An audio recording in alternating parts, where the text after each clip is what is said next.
Do like 5, 4, 3, 2. Okay. Good afternoon. How are you guys? We got to thank you for all your years of ICE service. And I had to do this earlier to get it, so enjoy. Sweet. Add it to the list. So we'll just go ahead and start. Chug.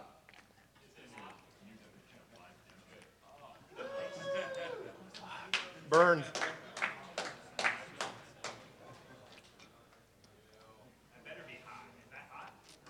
Yep. Okay. I'll get to that one in a bit. We need some time here. All right. Those who know who I am, or make sure you guys are on the right talk. We're going to be essentially attacking some features in Office 365 here. Is that working over there? We good? Oh, yeah. All right. So I like to kind of communicate with the audience here, and so I'm a dad, SetKC founder. Anybody from SetKC? Hey, are you a cop? Yes, a defender. An offender. I'm the nicest evil guy that you'll know. And I also happen to enjoy. Nice or ice? Nice. Someone said ice. He said ice. Someone said ice. I got more than that in my pocket, so you drink that. No, prove it. Got a whole bag. Okay, now that we've established, yes. So I actually also happen to, enjoy having a good time. I also run the DEF CON parties as well as the ICE for Derbycon. But besides that, I just want you guys to relax. We're going to go on a little journey here. You don't have to worry. Can you guys hear me okay? I'm going to eat the mic or anything? Okay. You don't need to take any notes. I'm going to give you everything here. And as we do that, the too long didn't read portion would definitely be that Microsoft built a C2, and you literally just need a little bit of access. There might be some physical access to a computer, but for the most part, Microsoft built a C2. And I wasn't even going to build a tool for this talk. Like literally in the last week, the scope creep that happens when using Microsoft Flow is pretty much unbelievable. And how many people use Flow? Oh, sweet. Okay. Did you do any hacking with it? Oh, we got one. Okay. So if you want to, you can go ahead and go to flow.microsoft.com because I'm going to show you some settings in there that might be kind of scary for your organization. But you can just sign in to flow.microsoft.com, and we'll get to that in a bit. So what is Flow? Oh, and I should also preference that I did let Microsoft choose some of my slides images. So they have this feature inside PowerPoint that it will do AI supposedly. And so that's what Microsoft thinks Flow is right here in the yellow. It's not NetFlow, it's not Naughty by Nature, it's not the Geico lady, but or Progressive, sorry. Yes, thank you. But a little bit about Flow. So it's an automation tool.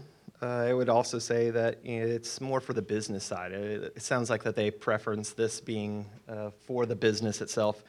And they've got a handful of features there, and there's a little robot was selected by Microsoft.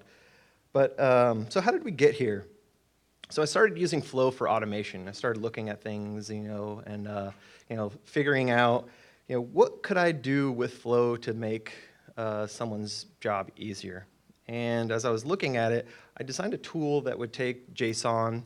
It would extract data. It would do some OPSEC where it would remove, if you had like a company email, it would remove that before posting it to or looking it up on VirusTotal. Do a bunch of OSENT. If it happens to have like a URL redirect, I would follow that. And that would start capturing the URL images or the image hashes. And the tool itself would start to show like, hey, this is a phishing email. It was doing it by itself. It's like, hey, we've seen this in URL scan before, or maybe we could post it to MISP or whatnot. And then it would output to a SharePoint site. So I was like, hey, incident response team, I built this thing.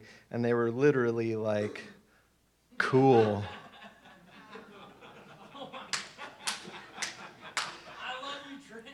So,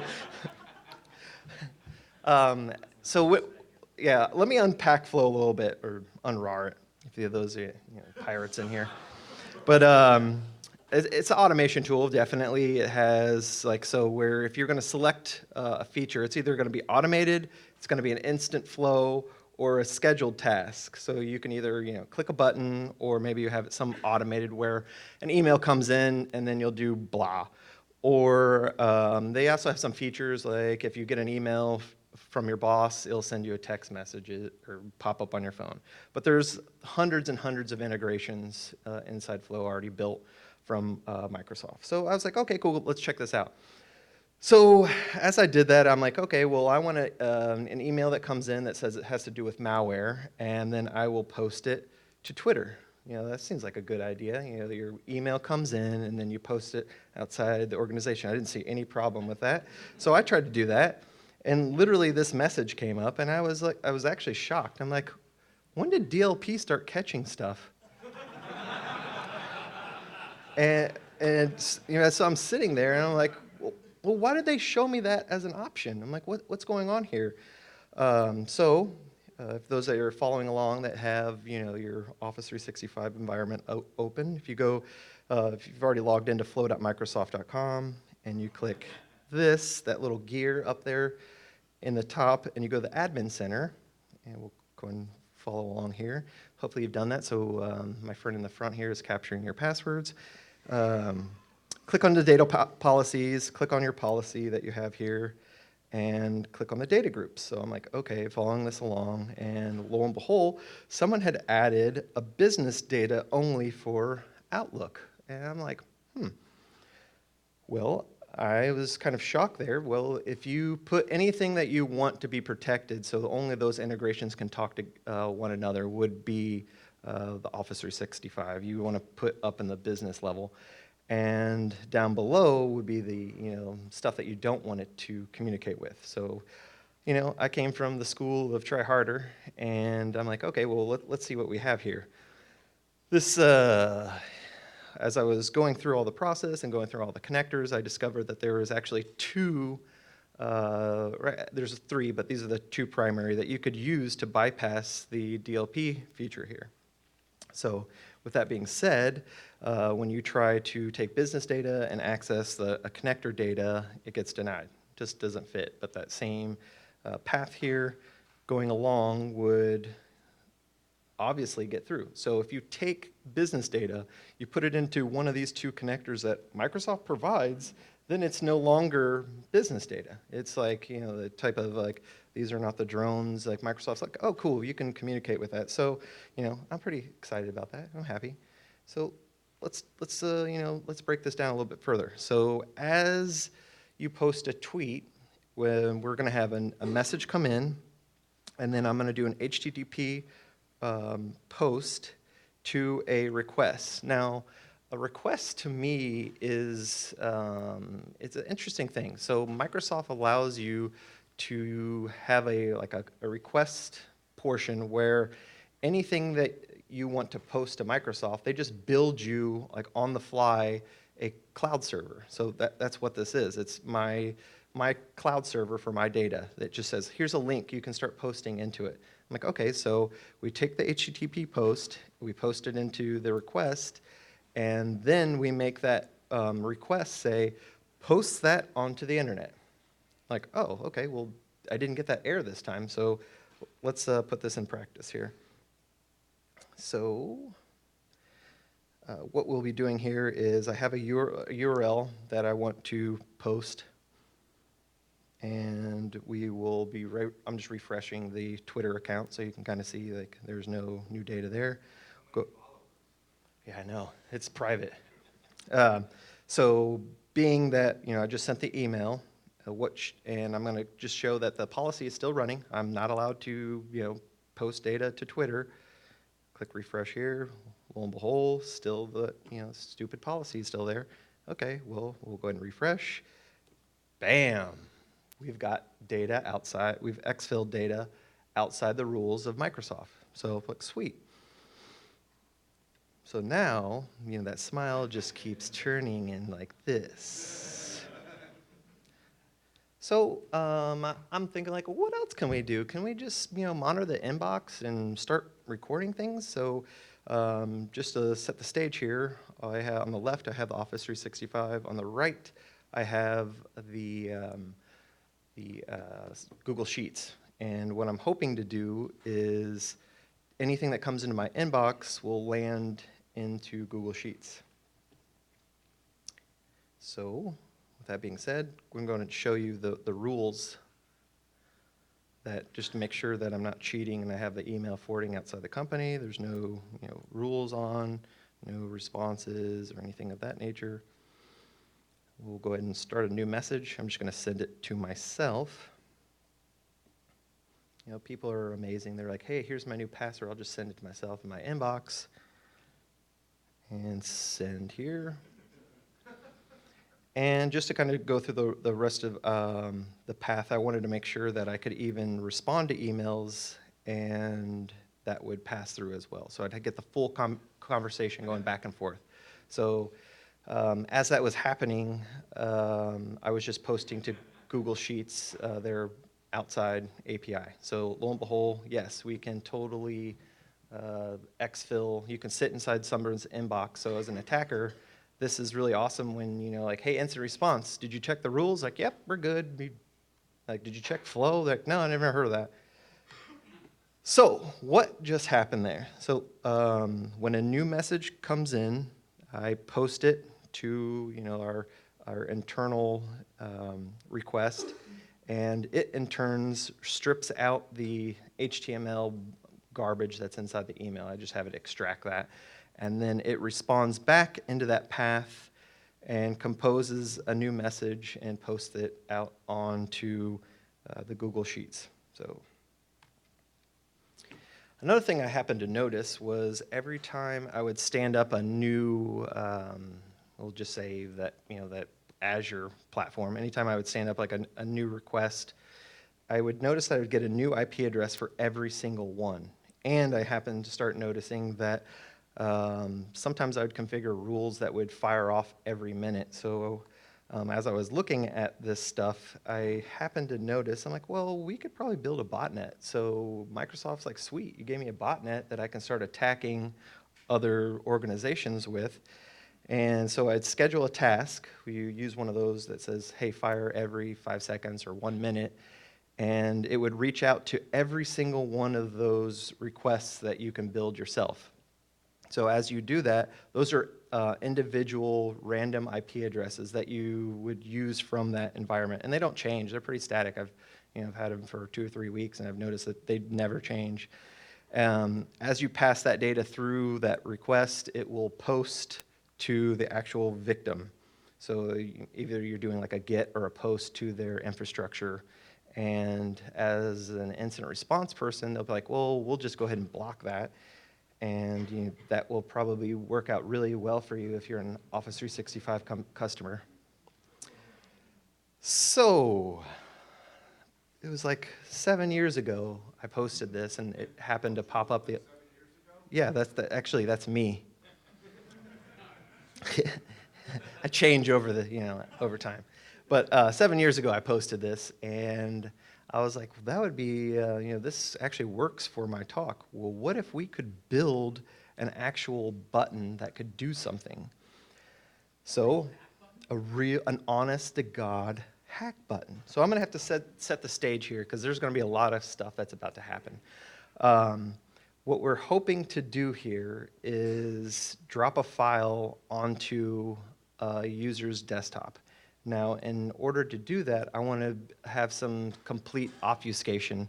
And by what I'm doing here is I'm going to send like a normal spam message that you might receive in your inbox. But at the same time, I want to hide code in there that Flow will actually parse apart for us, decode the base64, which turns into a URL. It goes out onto the URL, grabs a payload, takes that payload, drops it onto the box, and then eventually will execute it. So, oh, and I found out that Flow is really nice that you can build a phishing toolkit within Flow. Like you could honestly have a button that you check and say, hey, I want to do a UPS scam. Just pick the who you want to send it to, and it will, off it goes. So with that being said, we'll go ahead and so here, this is the paste bin that has the batch script that I'm going to run. So I take the URL, convert it to base64, and inside Flow, like on your phone, this would be emulating a phone here. So we select the shipping one. I take the base64 and break it up into each one of those fields, and click send. So that should land in the inbox. It looks like a normal email. Doesn't have any malicious links in it, so the user might just say, oh, well, that's nothing, or throw it away or delete it. But meanwhile, Flow is processing it. You can see on the left-hand side, it dropped that batch script, and momentarily, bam, it executed it over the internet. So if you're thinking about this, I know what you're thinking right now. You're like, well, oh, if you open the file, it says, hi, Derby. But I know what you're thinking. So if I don't use Office 365, I'm safe. But what if I told you I can bring my own Office 365 to your environment? But really, I know what you're really thinking. You're like, how did we get from using Office 365 and now we're dropping code onto individuals' computers? That's probably what you're really thinking. So Microsoft, in its infinite wisdom, they built this thing that has on-premise data. So you can actually install Flow internally to take commands from the internet. So that's how I was able to push a button on my phone and bypass all of your security protocols and drop data onto a host internally. So as a red team or a nation state actor, you're like, this is great. Thanks, Microsoft, because if you're looking for unknown data points, you're not going to think that Microsoft's the one that's feeding this data back and forth. So let's talk about my Oceans 1 of heist scene here. So what we ended up doing is we built a button for Flow that we would click on the phone that would take the base64 of the URL that we had, put it in an email, send it to the user that they would just think that's junk and they would completely ignore because that's what we're after. We don't want them to be like, hey, this looks fishy, let's send it to abuse. And even if they did, they wouldn't have any idea because it's just 3 random tags that don't make any sense inside the email itself. So when the parser takes a look at that, it says, hey, I actually know those 3 random tags, because I also left in like 6 or 7 other tags, so they just look like random trash in there. It pulls those, all of the tags, and then goes through one by one and says, oh, I know that one, I know that one. Takes all 3 of those, combines the full tag together, and builds a base64 encoded blob. And then it says decode, which Flow has that capability built in, which is great. And then it says, hey, this is a URL, let's go get the payload. So as it does the payload, it will grab that, store it in Azure for a moment, and then it's where the real magic starts happening. It says, so Flow has the capability of creating files on the desktop. It can read from your desktop, it just can't execute. So I needed to figure out a way to do that.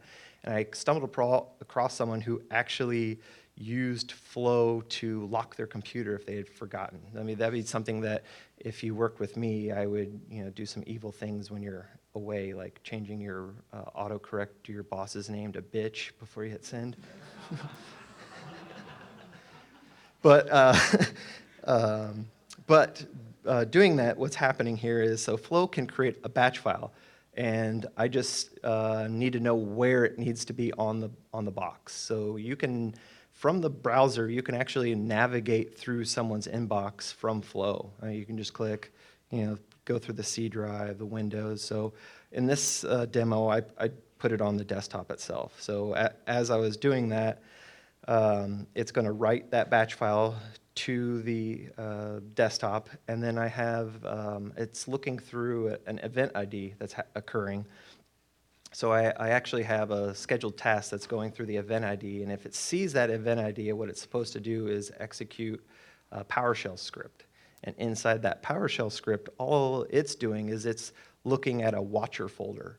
So the reason why I'm doing that is that whenever anything drops into that watching folder that happens to be a text file, then that PowerShell script knows, hey, I'm supposed to run this file on the desktop. So what happened here is that event ID actually fired, and the went through its path of, hey, I'm watching that folder, and the last thing that Flow starts doing is it updates a text file in that watcher folder, and then well, the whole the PowerShell executes the batch script on the desktop. So naturally, you would design this a little bit different so you wouldn't see any of this. You want to be stealthy as possible, but I just wanted to kind of see that you can execute with Flow, and I don't really know if Microsoft has taken that into consideration. This is just another overview. So like I said, this tool constantly has a scope creep with me. Whenever I look at it or someone asks me a question, I'm like, yeah, I can totally do that. Yes, yes. Like, I really haven't found anything that I can't do with Flow as it pertains to either being a good guy or a bad guy. And so just the other night, I was looking at this, I'm like, oh, I could probably make some sort of like firewall bypass tool with Flow. So I'll go ahead and demo this. So what we're going to be doing here is PSExec. I'm trying to get PSExec. I would go to live sysinternals and get the block page, the OpenDNS. It's like, nope, you're not allowed to get there. So natural hacker person, you'd go, let's go to cache mode, where all your users do that to view inappropriate things at work probably. But so you scroll down, find PSExec, and I will copy the link here. And we'll click it just to show that, nope, you still can't get to it even with cache mode. We will bring up the tool, maybe. Okay, here it goes. Oh, no, we're going to curl the file just so you can show that this Ubuntu box doesn't have like special access. So once again, it's blocked. And now we're going to bring up the tool that I just decided to make this past week called Overflow. So in Overflow, we're going to do a download bypass. It's going to say, where do you want to download from? We'll put in that path that we're not allowed to go and give it the file name that we want to call it. So we'll just call it ps.exe, hit enter. And what's happening right now is on Azure's cloud, it's downloaded this inside Microsoft, and then it's responding to those same URL requests that I use for everything else. You can see that PSExec actually works, and it's just dumping it to the desktop. So we're just bypassing all of the security functions and then using Azure to download. So probably 100%, 99% of you probably have this open. So as a red team person, try to get like Mimikatz or something like that. This is where you want to go. You could even go as far as you could browse here if you were like that jonesing to look at stuff on the internet. You could probably just download the HTML file and then dump it to your machine locally. So that being said, I've talked about this quite often, that the scope creep that comes with using Microsoft Flow would be you can download malware in Azure, and then what would actually happen is you can manipulate it before it lands on the desktop. So that's one thing. You can append data to files. So One thing that I was able to do was take a look at like command.exe and just like write some random trash to the end of it. And then so the hash is different. It still executes as normal. But it's also in the Flow service runs as a trusted installer. So, sethkeys.exe, if you've ever done sticky keys, that actually works again. So, I mean, it's literally simple. You tell Flow, hey, go to the desktop, find command.exe, copy that to like bad.com or bad.exe, then remove seth.exe and make bad.exe become Seth, or yeah, bad.exe becomes Seth. You hold shift a couple times, bam, you have system. So it's terrible, but Flow's really great. It's a really cool tool. So recently, the other day, someone's like, hey, he might be sitting in the front. He's like, hey, could you do this over an API? And I'm like, yeah, I kind of looked at it, but I didn't see anything. So today, I like to look at Flow every day and like make really terrible weapons with it. And I happened to notice that there is an API call. So that's probably something in the future you should probably look at, where you can just request a tool to be built from the outside on somebody else's infrastructure. And to the right, I was just kind of showing the different capabilities. You can rename a file, you can list files in the root, and copy and delete things. Windows Defender doesn't like what I've been doing with Flow. I made a mistake, and they copied one of my malware files, but whatever. It's so let's review some other problems here.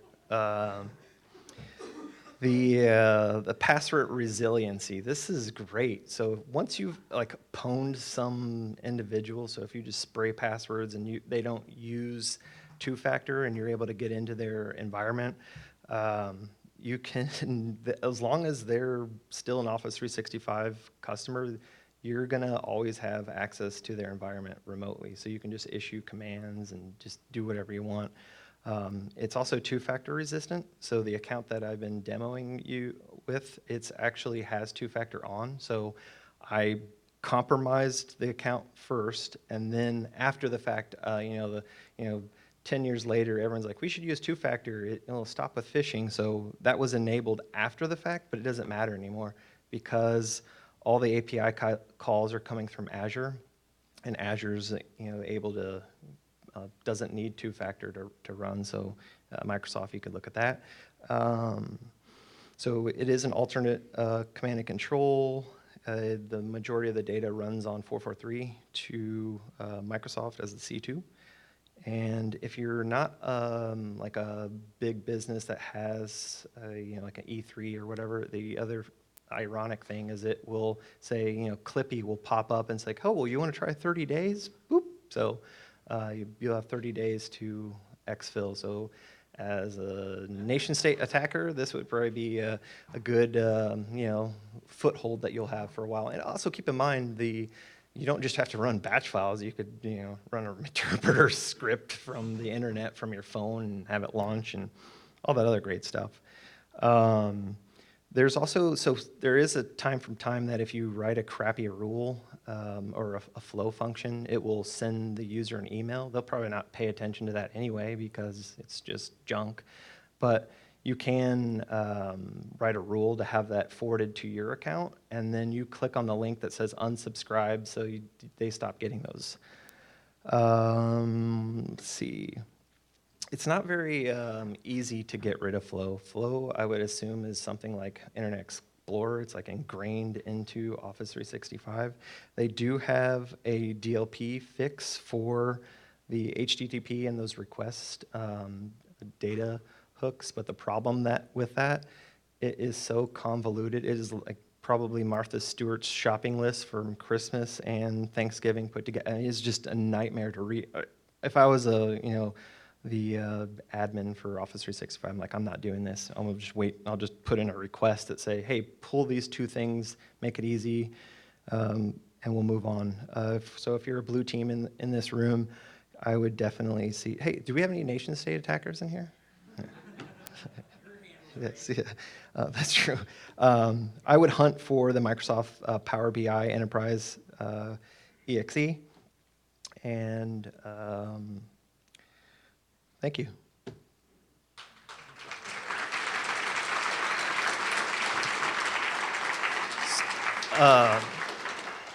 So some of the things that I did add in this tool that I just released would be that you can spy on the user's inbox, meaning there's a feature so you can see, are they reading their inbox? So you can get an idea of when they're checking their inbox. You can also see what's being sent.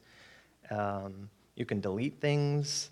You can do the download bypass. Also, I have a shell dump, so it shows you like where in the computer you're currently nested. So, any questions? How many of you have a data policy that checked your flow? Anyone? That's what I thought. Ask again tomorrow. Okay. If you were Microsoft and you were trying to fix so this couldn't work, what would you do? I would pull those two, the HTTP requests into those connectors so you don't have to jump through hoops. Just make it really easy. If they had those in the below data where I had business data, this wouldn't be a problem, but it's kind of scary. Thanks. Yeah.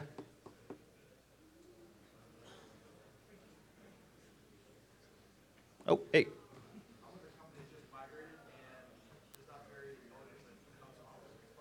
Mhm. You download this talk and you send it to them. But to be honestly, there's sorry.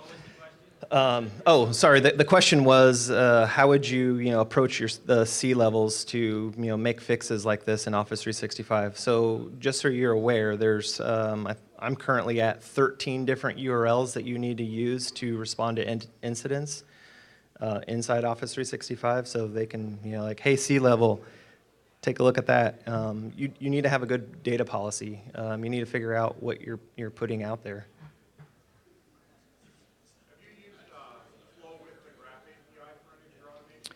Yes, so the Graph API makes it even a little bit more interesting, is that you can use Flow to start making calls inside the corporation, so depending on the type of access that you have. So the tool that I built where we're dumping the email, you can actually do that with the Flow Graph API.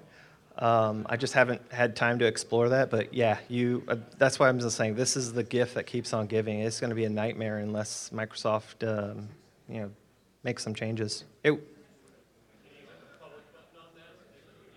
Yes, I will. As soon as I'll put, the slides will be in there. Well, thank you.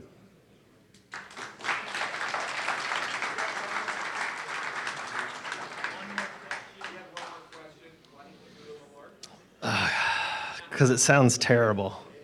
I had to do it to get that. I'll sit in your lap and do that.